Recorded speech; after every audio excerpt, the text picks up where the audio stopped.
Ready for a deep dive into the psychology of money? It's not your typical finance book. Morgan Housel dives into the fascinating reasons behind our money choices.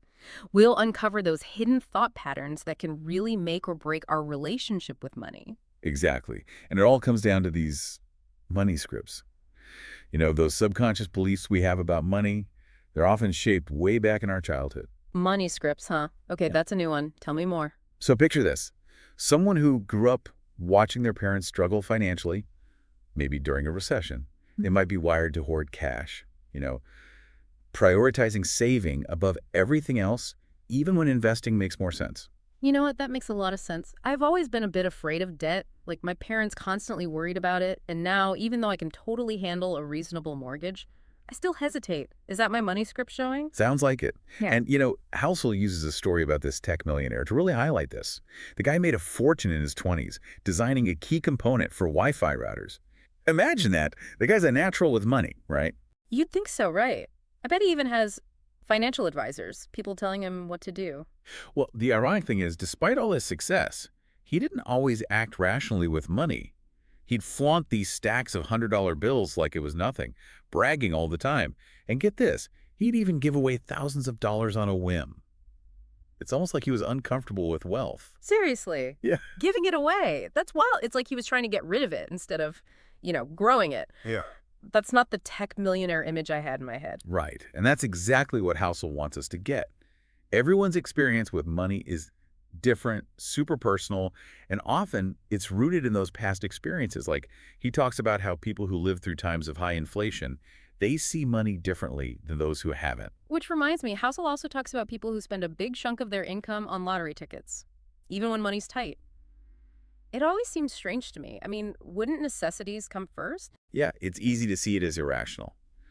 But put yourself in their shoes. If you're struggling to make ends meet, that chance of winning big, even if the odds are tiny, it's a powerful feeling. It's that emotional pull, that hope of breaking free from financial stress. So instead of just saying it doesn't make sense, we should be trying to understand those underlying reasons, like we're decoding their money scripts. Exactly. When we understand the why, our actions, other people's choices, it helps us make better decisions. That's a huge part of financial freedom right there.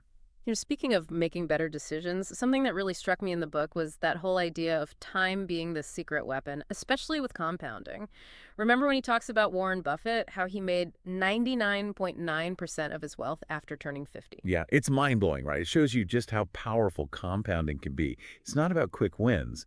It's those returns building on each other over time that makes the real difference. And what's interesting is Buffett, even though he's, the investing legend, he wasn't about chasing the highest yearly returns. Wait, really?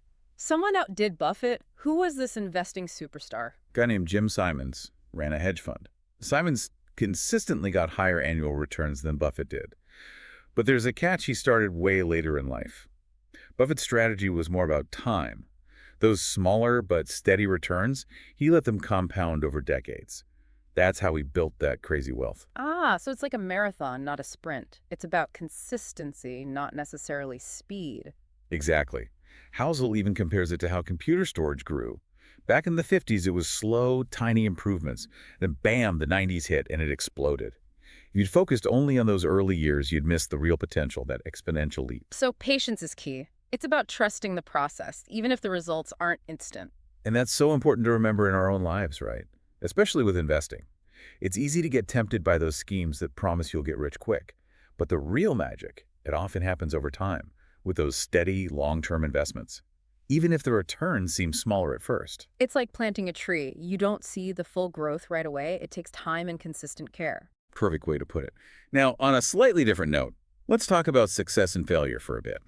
Housel tells these stories about Jesse Livermore, who made a killing during the 1929 crash, but lost it all later. And then Abraham Jermansky, who, well, it's believed he might have taken his own life after that crash. Makes you think twice about how we see winning and losing, right? It's like their stories force us to confront this idea that luck plays a huge role in finance, which we often overlook.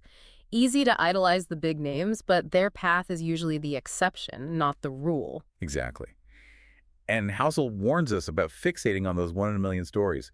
We got to look at the bigger picture of success and failure, What are the common threads, the principles that apply to most people? So instead of chasing those almost impossible dreams, we should be building a solid base with sound financial habits. You got it. And even more importantly, realizing even the best investors mess up.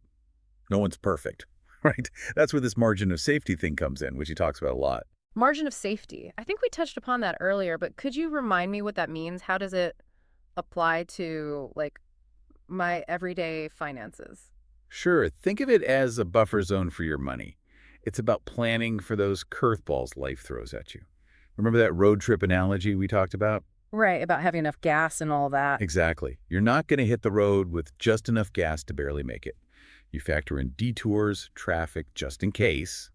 Well, same principle here. Having an emergency fund, paying down those high-interest debts, that's all part of it. So it's like having a plan B, right? A safety net for when things go wrong. And they will go wrong at some point. Right. We can't predict everything. Housel actually uses professional blackjack players as an example. They might have a system, like card counting, to improve their odds. So they have an edge, but they're not risking it all on one hand. Nope. They know risk is part of the game. So they manage it, calculated bets, making sure they can still play even if they lose a few rounds. So they're playing the long game as well. Discipline and managing risk, it's not just about a few lucky wins. Exactly. And in investing, where things are way less predictable, this matters even more. Just like those card counters, we got to learn to handle those risks. Diversifying our portfolios, not going crazy with leverage, not putting all our eggs in one basket, that kind of thing. And most importantly, sticking to our plan even when the market's being a roller coaster. So instead of trying to time the market or chase the latest hot stock tip, it's about creating a well-balanced approach that can weather those storms, right? Something that's built to last. Exactly.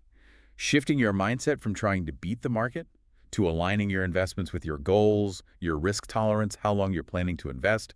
Housel makes it clear what works for one person may not for another. There's no one magic formula. It's about figuring out what fits your life, tuning out all that noise and focusing on what truly matters to you. Absolutely. It's easy to get caught up in the hype, especially when you see those markets going up and up, like what happened back in the dot-com bubble in the 90s. Everyone thought they'd get rich off tech stocks. Right. They threw caution to the wind, ignored all the typical warning signs, and we all know how that story ended. Just goes to show, even if everyone else is doing something, doesn't mean it's the right move. So true. And it loops back to that idea of patience and discipline, like you were saying. Having that long-term view really helps when the market's being unpredictable. You know, speaking of different perspectives, Housel has this interesting take on optimism versus pessimism. He says optimism can sometimes feel like a sales pitch, while pessimism, it can feel like someone's genuinely trying to help you. Huh, that's interesting. I guess it's like we're naturally drawn to those warning signs, more so than promises of easy riches. Like our brain is wired for self-preservation. Exactly. We've evolved to be a bit cautious, right? Putting safety first. And when it comes to money, those feelings get amplified because the stakes can feel so high. For sure. I mean, every day we're flooded with headlines about economic disasters, market crashes, people losing everything. It's easy to get swept up in all that. Yeah, absolutely. Yeah. But while being aware of risks is important, it's equally important to keep them in perspective. Because despite all the doom and gloom, the market, in the long run, has actually done pretty well, historically speaking. Right. He even mentions how the stock market in the U.S., it's grown over 17,000-fold over the last century.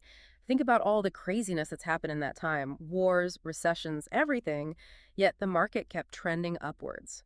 It really shows you the resilience of, well, everything. Human ingenuity, innovation, our ability to overcome obstacles. That historical context, it's super important when we're thinking about our finances. It's not about pretending risks don't exist, but rather understanding that progress usually happens gradually. There are going to be bumps along the way. Like that saying, in matters of style, swim with the current. In matters of principle, stand like a rock. So while markets might fluctuate, those core financial principles like being patient, being disciplined, keeping your eye on the long game, those are what really matter. Now, let's loop back to narratives for a bit, because that was a big theme earlier. Do you remember that story about the alien who visits Earth in 2007 and then again in 2009? Oh, yeah. Same world, same resources, but a completely different vibe, economically speaking. Talk about the power of perspective, right? How our beliefs can shape our reality. Right. And it shows how much our perception, especially when it comes to money, can be shaped by whatever stories are going around at the time. Because back in 2007, the story was all about prosperity, never-ending growth. Then boom, 2 years later, it's fear, uncertainty. What changed? Not the fundamentals of the economy, but the story we were telling ourselves about the future. And that's wild, right? Because it highlights just how much our beliefs, our expectations, the stories we believe in, how much they impact what we do, not just us individually, but society as a whole. So how do we even begin to spot these narratives, especially before we make big financial decisions? Now, that's a great question, and it's something we'll explore in much more detail in the final part of our deep dive into the psychology of money. Welcome back to the deep dive. We're wrapping up our exploration of Morgan Housel's The Psychology of Money, and I gotta say, this book has really made me think differently about, well, thinking about money. We've covered a lot of ground, those hidden money scripts, the magic of compounding, that whole idea of volatility being like the entry fee to the market roller coaster. But now, how do we tie it all together? How do we actually master this whole psychology of money thing? You know, if I had $1 for every time someone asked me that, but that's exactly Housel's point. There's no one-size-fits-all answer. Right? Yeah. We're all different.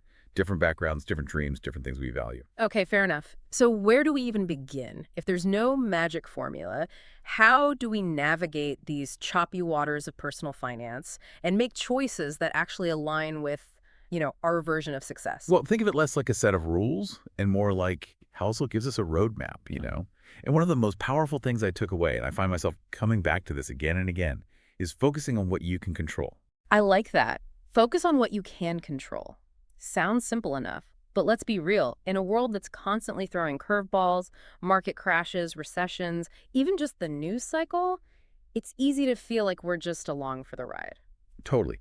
And there will always be things outside of our control, right? Black swan events, those unexpected things, even just what other investors decide to do. It's easy to go down that rabbit hole of trying to predict everything, trying to control the uncontrollable. But Housel's saying, hey, shift that focus inward. Look at what you can actually impact. So it's about taking charge of your own financial life, right? Well, Not waiting for someone else to do it for you. exactly. Your spending habits, how much you're saving, where those savings are going, even how you react when the market's doing its crazy dance. It's about building that strong financial foundation, brick by brick, through consistent actions, not some get-rich-quick scheme. Playing the long game, right? That's a recurring theme here. For sure. We live in a world where everyone wants everything instantly. But like we've been talking about, real wealth, it takes time. Compounding, it doesn't happen overnight. It needs that time to work its magic, those returns building on each other. It's like that saying, patience is a virtue, especially when it comes to money. Resisting that urge to chase the shiny object, the next big thing, that's tough, but so important. Absolutely. And that ties into another big point. Being realistic with our expectations. We hear these stories about overnight millionaires, but for most of us, it's not that glamorous. Building wealth, it's more like a marathon, not a sprint. It takes time, consistency. It's a journey. It's about celebrating those small wins along the way, right? Those little steps that add up to big progress over time. But what about when things go wrong? Because they inevitably do, right? Well, for sure. We all make mistakes, even the pros. The real difference is how we handle them. Don't let those mistakes paralyze you. Learn from them, adjust your approach, and keep going. So it's about seeing setbacks not as failures, but as opportunities to learn and grow. Because no one's perfect. Exactly. And speaking of learning and growing, let's circle back to those powerful narratives we talked about.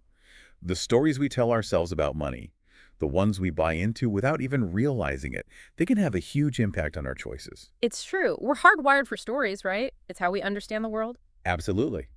But those stories, as helpful as they can also lead us down the wrong path.